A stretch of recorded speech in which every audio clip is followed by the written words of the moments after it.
What's up, YouTube? It's your boy Jerome, and I'm coming to you today with the review for Real Housewives of Potomac, Season 3, Episode 18, and this is the season finale, and it was titled Unsolved Mysteries. So, without further ado, let's get into the video.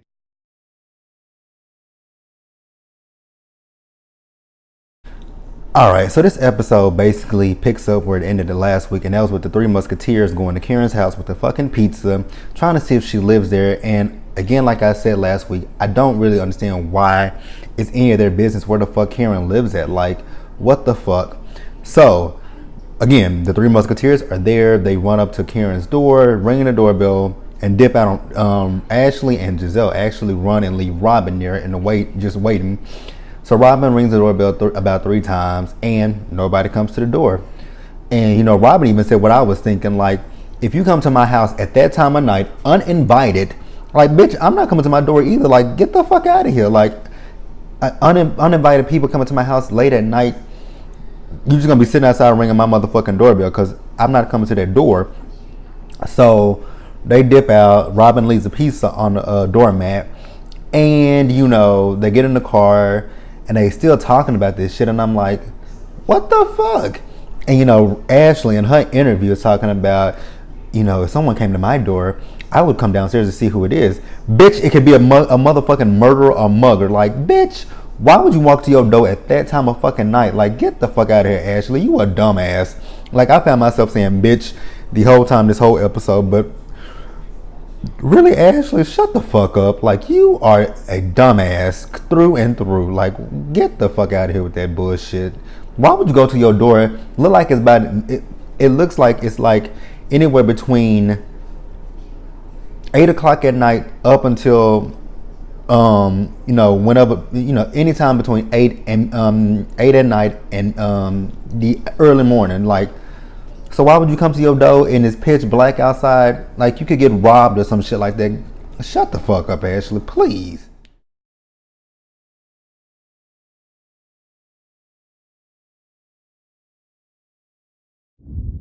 Oh, I also did forget to say that Robin said that she saw a purse on the kitchen counter because she could see through the kitchen. So obviously, bitch, somebody lives there. Now, what would y'all have done if Karen actually did not live in that house and somebody else lived there and they came to the door with the fucking gun to shoot your bitch ass? What would you do then? Exactly. Not a damn thing. It wouldn't be shit you could do. Like, y'all are dumb as fuck. Alright, so we get Candace. She and Chris are at their home together. And, you know, Candace wants to show Chris the invitations for their engagement party that her mom is throwing for her. And Candace says that, you know, with this engagement party, she wants it to kind of foster a new relationship with her mother. And I'm like, what kind of relationship do you want this to foster? Do you want it to foster one where you are completely financially independent of your mother, or, you know, what? But if Candace says that's what she wants, kudos to Candace and go for it. Oh, excuse me.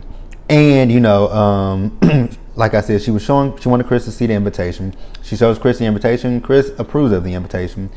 So then Chris decides to, you know, he wants to tell Candace about what's going on with him and his kids and them coming to the wedding. Because he said initially, the 2 kids that he has, the younger 2 kids, their mother was dead set against him, you know, them coming to the wedding. But now it's like a toss of, you know, they could come or they could not come. But Chris is talking about his oldest son that he hasn't saw in 10 years. And I'm like, how the hell do you go 10 years and not see your child? Like, I hate to say it, but Candace was right about one thing. She was right about calling you a deadbeat, because that is deadbeat as shit. I mean, we might not know the situation, but I can't imagine myself going 10 years and not seeing my kid. Like, what? And also, the kid is 15 years old. So that means Chris has not saw that kid since he was 5 years old. And, you know, Chris is just not sure how, you know, to go about things. He says he's going to write him a letter, but, you know, if he gets it, he gets it. I'm like, what kind of attitude and mentality is that to have about your son? If he gets it, he gets it? Like, what? I mean, unless maybe the baby mama is some kind of, you know, horrible person, I really just don't get why he's, because to me it's coming off as if he's so nonchalant about this. And I'm like, he's your son. And, you know, Candace is just telling him with this letter that he's going to write to his son, just tell him, you know, what did she say to him? Tell him how he felt, and, you know, tell him about the mistakes that he's made. Bitch, she's made a lot of mistakes.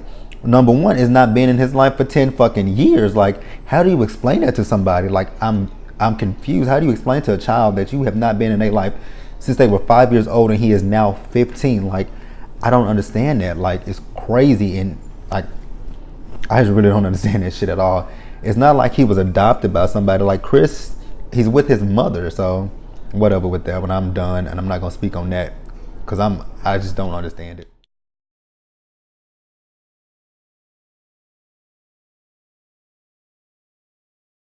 Okay, and then we get this scene where Candace is getting ready for her engagement party. Her mom is there getting her makeup done, and Chris is, I'm not Chris, and Chris is there, and so is Ash. I'm not Ashley, but not fuck, Candace. Sorry, y'all.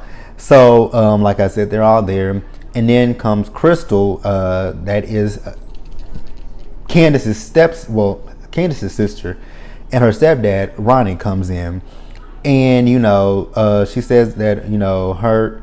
How old does Candace say she was when her mom and her stepdad got married? I wasn't listening and I didn't really give a shit. Now, the thing that bothered me with this whole scene was, they do announce that the two younger kids will be at the wedding. He's just not sure about that oldest son, which I'm like, here's my thing.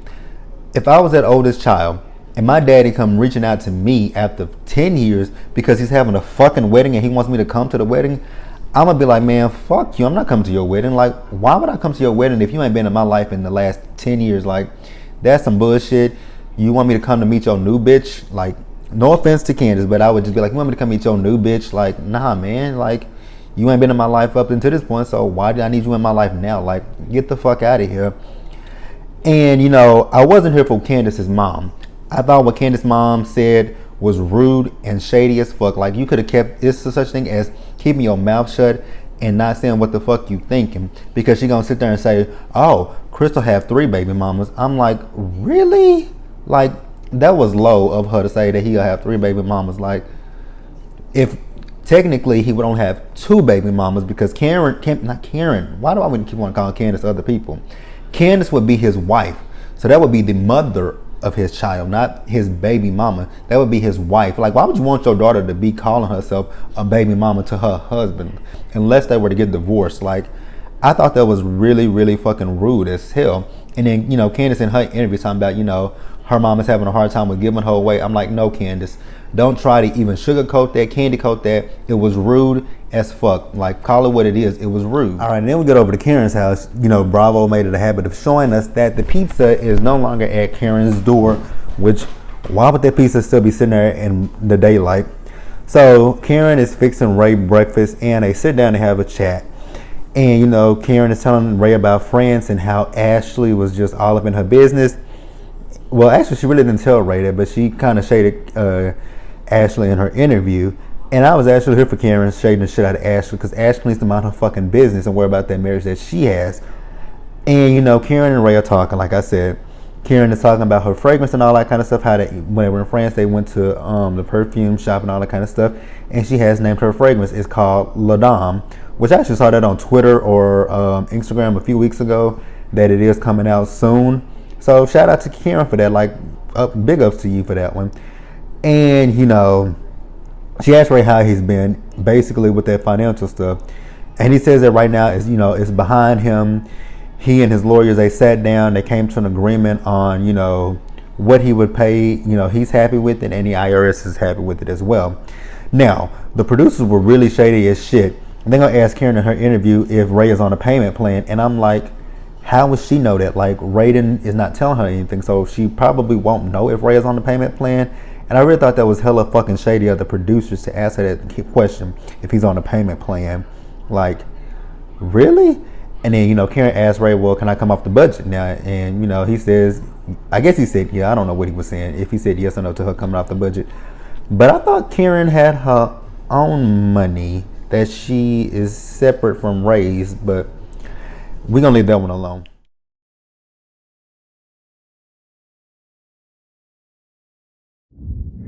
And then we move over to Ashley. Ashley's going to her therapist, and she's talking to her therapist about her issues with Michael and him not wanting to have a kid, and how he's putting it on, him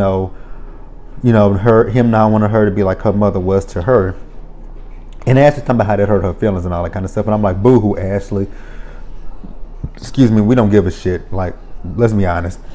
And, she's basically saying that they never even discussed that. That was never even an issue before. And you're right, Ashley, it was never an issue because the issue before was that the fucking restaurant wasn't making a profit. So that's why Michael didn't want to have a kid with you. Supposedly, he didn't want to have a kid with you because of that. And now it's your mama life. And then, Ashley's talking about how that hurts her feelings. And, when they started dating, when they got together and they got married, he knew it was a non-negotiable thing that she wanted to have kids. And I'm like, well, he obviously didn't. He was obviously lying to you, bitch, because he probably just wanted to get some pussy, and he just lied to you. Like shit. Own up to just admit it. Michael played you. He lied to you. And the counselor, therapist, whatever she is, she basically told Ashley something that everybody has been saying. Michael just does not want to have kids with you. Like, I don't get why Ashley cannot see that Michael does not want to have kids with her. Like, the writing is on the wall. Like, he doesn't want kids with you.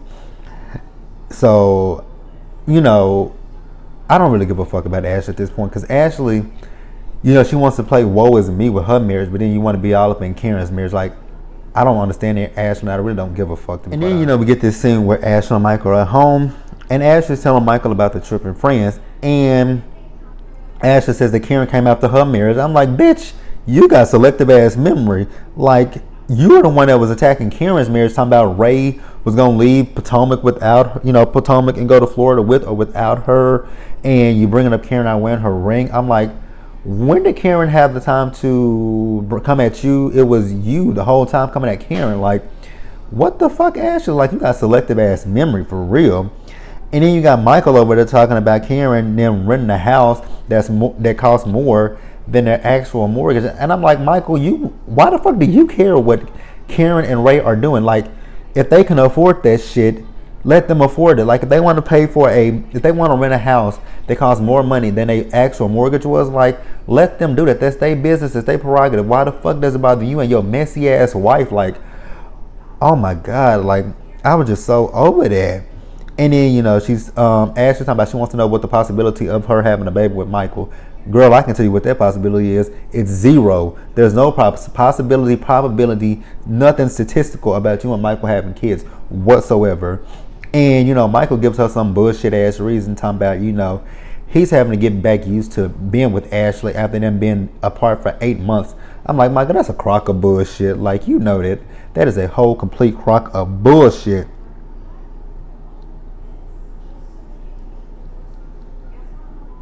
So Ashley also says that, hold up. Okay, so Ashley also says that if they're not on the same page about her 30th birthday, which Ashley, I think we're about the same age. I just turned 29, so I'm pretty sure if you're not 29, you are 30. So, bitch, you ain't got much longer to plan for this baby. So, if you and Michael ain't by your 30th birthday, if you are not on the same page, you're gonna leave him, girl, whatever. That you are not leaving that money. Like, let's be honest, Ashley, you're not leaving that man no time soon. So shut the fuck up again.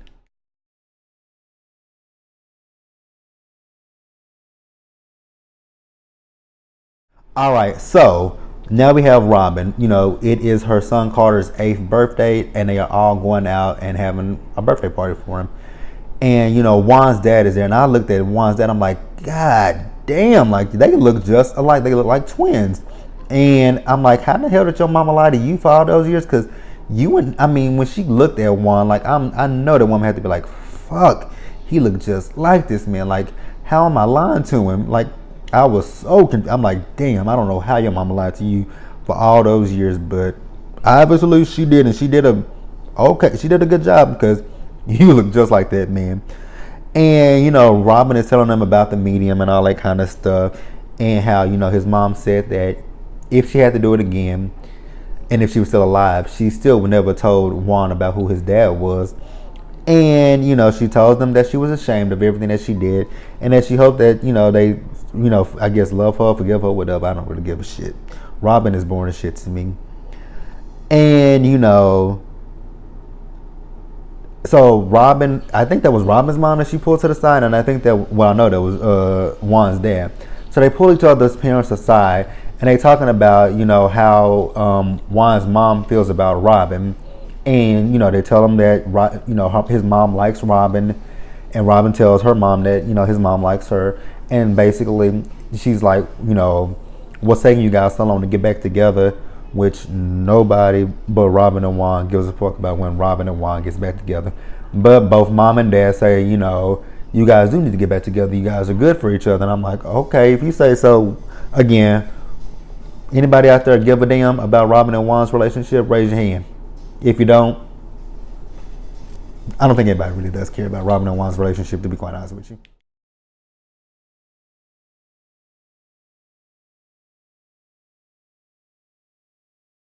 All right, so now we get over to Candace's engagement party. So, did anybody notice that when Candace's mama was up there taking that picture, that man that was in the background, her mama turned around and looked at him like, what the fuck you doing? I was cracking up when I saw that. Like, I don't know who that man was, but her mama, if looks could kill, he would have been dead. So, all the girls are there. Monique and Chris show up together. You have Charisse there. You have Karen there. When Karen gets there, Candace introduced Karen to her mother, and Candace's mother like, oh, I've heard a lot of good stuff about you, and all that kind of stuff. And, when they all are together, Candace takes her purse out of Chris's pocket and holds her purse. And she's like, oh, looky, y'all, I'm holding my purse. And then, Ray, he makes a little joke, and I thought it was funny. He's like, man, you already holding the purse? Basically, you holding the purse and y'all ain't married? And I thought that was a little funny joke. And, Ashley and Michael are riding in the car together, and, Ashley's talking about how they've had, costume parties and all that kind of stuff. And I'm like, yada, yada, yada, yada, yada. Ashley, we don't give a fuck. Moving on. Like, please move along. Move this scene along, because I'm really over Ashley. Like, if Ashley don't come back next season, I won't be too sad because, well, what she is, I hate to say it, but she is the drama of the show. But I can deal without some of the drama that she brings because it's stupid and it's petty as fuck. And, while they're on their way there, they mention Karen again. I'm like, why are you two concerned about Karen? Like, do y'all want Karen? Like, be honest. Do y'all want Karen in y'all bedroom? Karen and Ray in y'all bedroom? Like, what the fuck? And then you got Giselle and Robin in the other car. They on the way there together. And these two bring up, actually, Giselle brings up Karen and her lying and all this kind of stuff. I'm like, why are we still talking about Karen? Like, oh my God, like you guys are like a broken fucking record, repeating the same shit over and over and over again. Like, it's tiring, it's old, and it's redundant. Like, what the fuck? Like, stop talking about the woman. Like, oh my God. All right, so once they all get there, Chris sits the ladies down. He basically thanks them for coming. And, he brings mention to when they were at the bubble soccer event and they didn't have the napkins. So he says, this time I do have napkins for you guys. And he gives them all a personalized napkin with their name on, which I thought that was pretty cool and cute. Like, okay, they'll have a nap. They have something to remember from her engagement party, that they all have, napkins with their names on it. Cool. And, Ashley takes it upon herself to ask Karen about her ring. I'm like, oh, I see you wearing your ring. Oh, I see Ray is here. And I'm so happy Karen ignored the shit out of Ashley. Like, girl, shut the fuck up. And Candace had to point it out. She was like, Ashley, that's not really a compliment. And Karen was like, let it go, child. I'm like, what the fuck, Karen? But I'm with Karen, like, not Ashley, but Candace, let it go. Like, we all know Ashley don't have any good intentions when it comes to Karen. And, Ashley like, well, I'm happy to see that Ray is here, and I'm happy that Karen is wearing her ring. And again, why does it bother you so much that she's wearing her ring and that Ray is there? Like, girl, worry about if your man is there with you, and if you're wearing your ring, and if he's wearing his ring. Like, that's what you need to fucking worry about is Michael. Like, what the fuck? And, basically, Karen tells Ashley, keep my name out your mouth. You're a liar. And she says, the day that I care about what you think about me, the day that I care about what you think about my toes, my teeth, my, anything about me, I will check myself into an asylum. And I'm like, Karen, you go. Like, I was here for Karen. Like, Ashley, mind your business. It's just that easy. This whole season, you have been reporting live from another bitch's business. Like, seriously. Like, worry about this. Worry about your shit. Like, You trying to throw stones and you living in a glass house your damn self. Like, girl, shut up. Oh, Ashley got on my fucking nerves this whole episode. And you know, when Karen calls Ashley a liar, Ashley's like, oh, it's just a cop out until you can, you know, give me factual proof of what I lied about. Ashley, I can give you something that you lied about. Early in this episode, when you told Michael that, you know, in France, that Karen came after your marriage, you lied about that. Karen came after your marriage after you came after her fucking marriage. Like, shut the fuck up. Again, Ashley, shut the fuck up. Like, you tried it, like, talking about when she come at you with factual proof. She did. She didn't come at you with factual proof. I just did. Like, fuck you, Ashley, for real.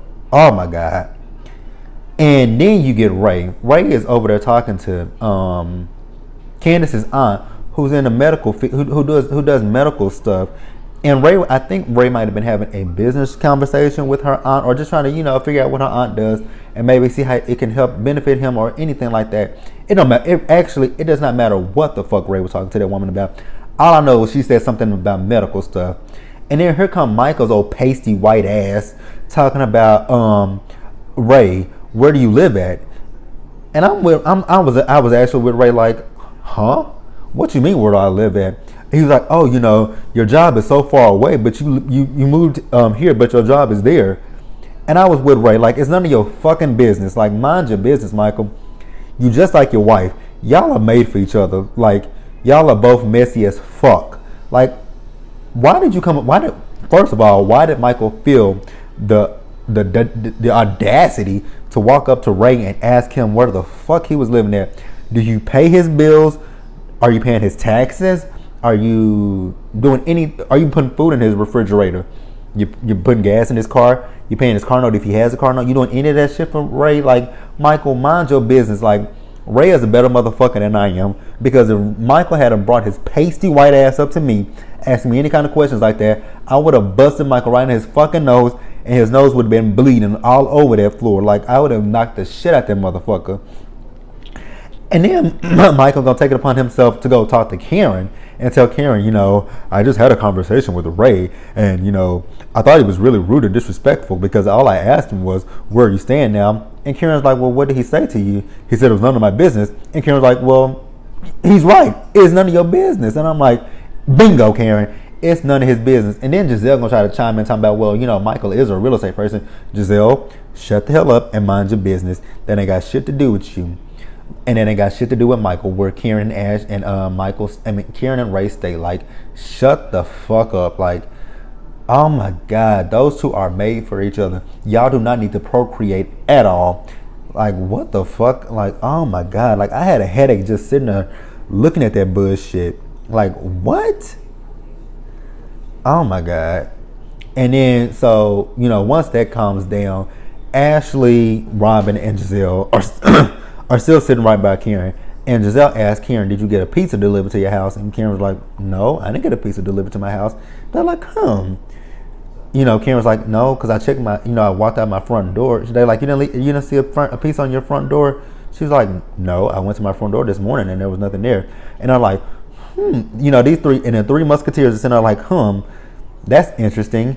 You know, like, we know we left a pizza on your front doorstep. How did you not get it? Do you live there? And I'm thinking to myself, you bitches, and sorry if y'all don't like me calling them bitches, but that's just how I feel right now. And I apologize about that. But, like, are y'all that damn dumb? Like, Karen does not live by herself. She lives with Ray. Like, what the fuck? Like, if Ray woke up before Karen, walked outside to go to the mailbox, take the trash out, anything, Ray could have saw that pizza box sitting right there, opened the pizza box, saw that somebody ate out of it, and threw the pizza in the fucking trash. Hence, Karen would not have saw that fucking pizza box. So that does not mean that Karen does not live in her house. It just means that somebody probably got to that pizza box long before Karen. Like, you guys are really working my nerves and trying the shit out of me with this one. Like, I'm so glad that this season is over, because I don't have to hear anything else about Karen and her financial situation, Karen and where she lives at, because it's done. And side note, you know, after they show, you know, what's going on with the girls, I'm not gonna go down what happened with any of the girls postseason, because I didn't really too much care about Candace, what's going on with her, didn't care about what's going on with Robin, didn't care about what's going on with Giselle, Ashley, or Karen for that matter, or even Monique. But what did catch my eye was when they did show Monique's. They said that she and Chris they have announced that they're pregnant, and what really threw me off was when I read that Chris has not told his mom that they're pregnant. I was like, damn, man, that's like really fucked up. I mean, I know your mama said some. I know she called Monique a heifer. That's not the end of the world, and that's not something to be really, truly, 100% mad at your mama about. Like, I think Chris needs to sit down and have a conversation with his mama, because there's a lot of people out here, myself included, whose moms are deceased, and we'll never get to see our mothers again. And that just really broke my heart completely, because every day that I wake up, I think about my mom. I want to call my mom on the phone. I want to talk to my mother, and I can't call my mom because she's not here. And it just eats me up every day, because I just really want to see my mama, but I know that I'm never going to see her. And that's why I say Chris needs to talk to his mom, because she's here right now, but she could be gone tomorrow, and he'll never have a chance to make up for the time that they have not spoke to each other. So I really hope Chris can get on, just talk to his mama, because that's so sad, man. Like, I hated to see that. Like I put myself in that position. Like, I could never, no matter what my mama what she had ever said or did, there was nothing that could ever make me not talk to my mama. Now, my biological mother, that's a different story, but my mom that raised me, like, there was nothing that could keep me from talking to her, because that was my best friend, and I loved her to death, and I still love her. So, like I said, I would love to talk to my mom. So I hope that Chris eventually can get past his issues with his mother and just sit down and have a conversation with her and tell her, Mama, I didn't like what you said about Monique. She's my wife, and she's the mother of my kids, and she should respect that. Now, let me get on to this reunion. Like, oh my God, those looks are horrendous. It look like the fucking Teletubbies are sitting in their room. Hell, it looked like somebody took a package of Skittles and threw them in the reunion room with Andy, and the bag just bursted, and it's like, Skittles, taste the rainbow. But that was Real Housewives of Potomac. Like the video, leave your comments, subscribe to the channel, and I will see you guys later. Damn it.